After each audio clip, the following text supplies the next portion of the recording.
అలాగే జిల్లా కమిటీలో ఉన్నటువంటి పెద్దలకు, cluster unit booth in-charges, ward committee మెంబర్స్కి, సీనియర్ లీడర్స్ అందరికీ కూడా, తెలుగుదేశం పార్టీ కుటుంబ సభ్యులందరికీ కూడా పేరు పేరున నా నమస్కారాలు తెలియజేసుకుంటున్నాను. మరి మిత్రులరా, మనకి సుమారు 310 బూతులు ఉన్నాయి. 305, 309, 5, 9, 10 మొత్తానికి 300. ఒకసారి మళ్ళీ 120, 200, 1200 పెరిగితే ఇప్పుడు సో 309 కాస్త 339 అయినాయి. ఇది అందరూ గుర్తించుకోవాలి. అయితే దీన్ని మనం ఒక నెల రోజుల్లో చేసుకోవాలని ఒక ప్రక్రియ నిర్దేశించుకున్నాం. మరి ఈ ప్రక్రియ 15వ తారీఖునే మొదలుపెట్టాం. 14 ఆదివారం కావడంతో 15 నుంచి, అంటే 15 నుంచి ఇప్పుడు ఆల్మోస్ట్ 25కి వచ్చేసాం. 24 అంటే 9 రోజులు అయిపోయింది.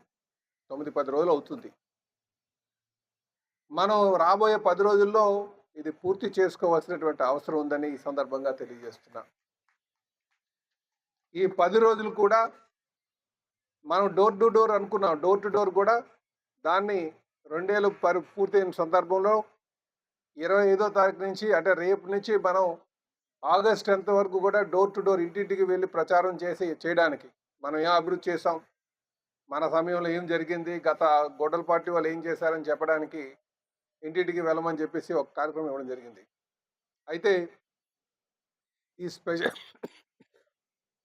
స్పెషల్ ఇంటెన్సివ్ రివిజన్ అనే జాతీయ అధ్యక్షులు మన గౌరవ ముఖ్యమంత్రి గారైనటువంటి శ్రీ నారా చంద్రబాబు నాయుడు గారి దృష్టికి తీసుకెళ్లిన తర్వాత, మన జాతీయ కార్యనిర్వహణ అధ్యక్షులు, యువ నాయకులు లోకేష్ గారు, వారందరూ ఆలోచనతో వాళ్ళతో మాట్లాడి ఇది ఇంకొక 10 రోజులు పోస్ట్పోన్ చేద్దాం, ఈ 10 రోజుల్లో పూర్తి స్థాయి ఈ స్పెషల్ ఇంటెన్సివ్ రివిజన్ మీద దృష్టి సారిద్దామని చెప్పేసి వాళ్ళు చెప్పడం జరిగింది.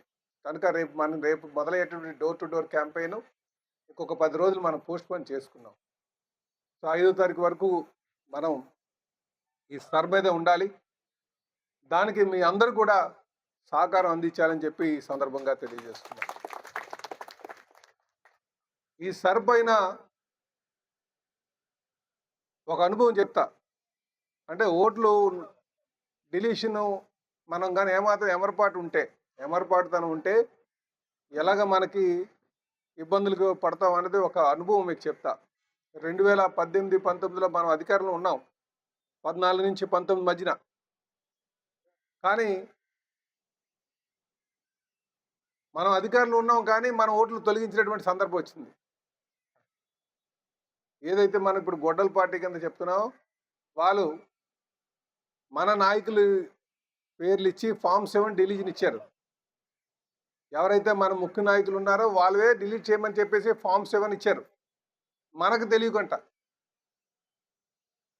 మన అర్బన్ ఏరియాస్లో కాస్త మనం గమనించుకోగలిగాం, కానీ రూరల్ ఏరియాలో కొన్ని ఏరియాస్లో మిస్ అయిపోయినటువంటి సందర్భాలు ఉన్నాయి. అదే ఒకటే ఫ్యామిలీ మెంబర్స్ని లేడీస్ హోదారు ఇచ్చారు, జెంట్స్ హోదారు ఇచ్చారు. భార్యాభర్తలు అంటే 2 దిక్కులా ఇచ్చేటట్టుగా చేశారు. అనేక తికమక్కలు చేశారు ఆ రోజు 2019లో ఎలక్షన్కి. మనం అది గమనించలేకపోయాం. కనుక అధికారం ఉంది కనుక మనం అన్ని చెల్లిపోటు అయిపోతామని మాత్రం అనుకోవద్దు. లేకపోతే మన కనసన్నల్లో అన్ని జరుగుతుందని కూడా అనుకోక్కర్లే. ఇది ఒక ఇండిపెండెంట్ బాడీ, ఎలక్షన్ కమిషన్ అనేసరికి అక్కడ ఎవరు అప్లికేషన్ పెట్టుకుంటే వాళ్ళది పరిగణలోకి తీసుకునేటువంటి పరిస్థితి ఉంటుంది. అందుకే ఆ రోజు Form 7 ఇచ్చి డిలీట్ చేశారు. మనం తేరుకునే సమయంకి అప్పటికే పుణ్యకాలం కాస్త పూర్తి అయిపోయింది.